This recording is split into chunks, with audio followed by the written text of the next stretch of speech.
Apa kabar semuanya di Ignite Universe? Sekarang kita pindah ke channel baru ini karena ada technical error di channel sebelumnya. Jangan lupa subscribe ya. Kali ini saya ingin menceritakan tentang maling yang menjadi korban dari korbannya. Sebelumnya cerita dimulai, ayo klik like dan subscribe dan bunyikan lonceng. Chiro adalah seorang pemuda yang seluruh keluarganya adalah maling.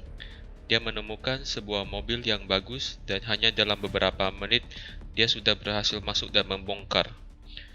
Dan dia menggencingi tempat duduk. Ketika hendak keluar dari mobil, dia tidak bisa membuka seluruh pintunya. Bahkan jendela kaca juga tidak bisa dipecahkan. Dibongkarnya dashboard pintu untuk congkel kunci, tetapi malah mencederai lengannya. Dia mengambil pistolnya dan menembak ke depan jendela pintu. Bang! Kaca tersebut tidak pecah, malah memantul dan mencederai kakinya.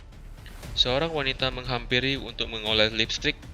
Chiro membanting kaca untuk mendapat perhatiannya, serta segala cara, tetapi wanita itu tidak ada reaksi. Bahkan mau menelepon pun HP sedang kehabisan bateri. Karena kehausan, dia menghabiskan sisa cola yang dia bawa. Dia tidur dan keesok paginya, dia menjilat embun di jendela.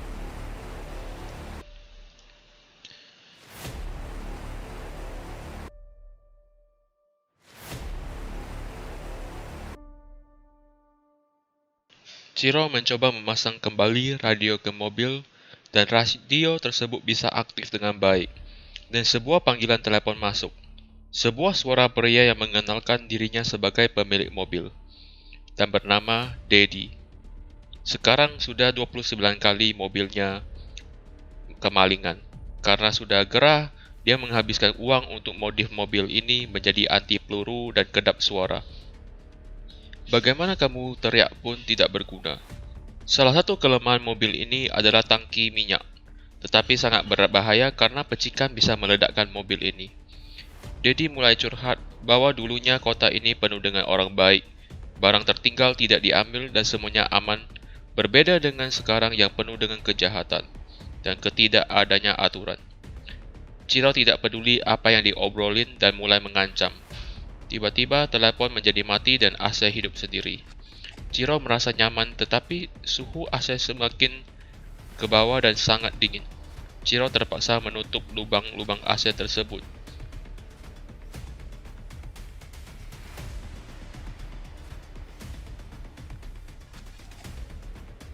Chiro terpaksa bergelit di belakang dan bergetar.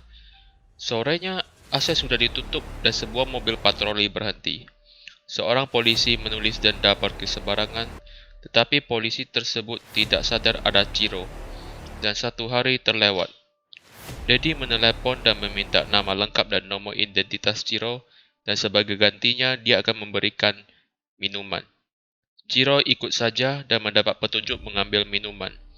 Di malam hari, dia melihat seekor belalang berhasil masuk ke dalam mobil.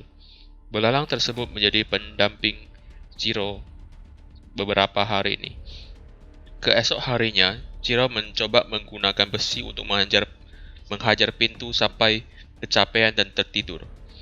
Karena luka kaki semakin diinfeksi, Chiro menderita sekali. Daddy membuka suhu penghangat agar Chiro bisa bertahan dan dia mulai curhat bahwa dia adalah seorang pasien kanker yang hanya bisa hidup setahun. Tetapi dia masih memiliki harapan bisa mengubah hal menjadi lebih baik. Dengan bantuan penghangat, Chiro berhasil keringat dan merasakan lebih baik. Karena sudah kelaparan, dia memakan kertas dan meminum kencingnya. Kemudian seorang maling juga berusaha membongkar pintu mobil ini. Tetapi ketahuan orang dan dikeroyok ramai-ramai. Chiro sudah kelaparan sekali. Daddy menelepon, tetapi Chiro tidak mau angkat. Dia melihat belalang tersebut dan hampir memakannya. Tetapi karena ada rasa kasihan, dia melepaskannya. Di hari kelima, Daddy menelepon lagi dan kali ini Chiro mengangkatnya. Hari ini adalah weekend dan dia merasa bahagia. Dia ingin memberikan Chiro makanan. Di belakang pedal rem terdapat sebuah coklat. Chiro memakan dan memulihkan energinya untuk menghajar pintu. Akhirnya sebuah lubang kecil. Chiro bercoba berteriak tetapi suaranya yang lemas tidak terdengar siapapun. Dedi menelepon lagi. Berdasarkan nomor identitas yang diberikan, dia tahu bahwa Ciro adalah seorang kriminal yang memiliki rekod yang panjang dan seorang istri dan anak berumur 1 tahun. Dia mengatasnamakan lotre dan berikan 10.000 euro kepada istri Ciro. Dedi mengharapkan dengan uang ini istrinya akan pergi meninggalkan Ciro yang banyak rekod kriminal ini. Ciro walaupun kriminal, dia sangat peduli dengan keluarganya. Dia berusaha menghidupkan teleponnya dan bukannya kantor polisi yang dia telepon, tetapi rumah. Tidak orang yang mengangkat telepon rumah dan akhirnya HP tersebut kembali lowbat. Sudah 5 hari melepaskan belalang yang menemaninya selama ini, dia coba menghidupkan mobil. Mobil tersebut benar-benar hidup, tetapi saat dia mencoba mengganti ke gigi satu untuk jalan, malah kesangkut. Terpaksa dia masuk ke gigi reverse dan menghajar di sebuah tiang. Akhirnya dia bebas, dia masuk ke sebuah minimarket dan bergegas, makan dan minum dan membunuh penjaga supermarket. Ternyata ini adalah sebuah mimpi. Dia masih dalam mobil, dia merasa putus asa dan mau membunuh diri. Tetapi pistol tersebut macet, kali ini dia benar-benar drop.